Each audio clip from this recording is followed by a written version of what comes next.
Welcome back. Once you have completed your file and you are listening to it one time through so that you can find any mistakes or anything that you want to edit out, you do have to do that in real time.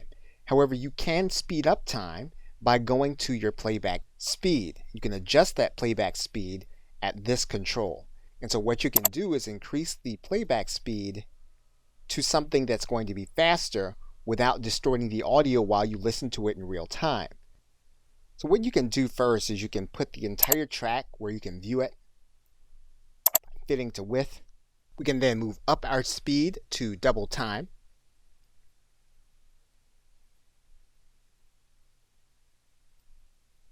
And then we're going to play the speed key.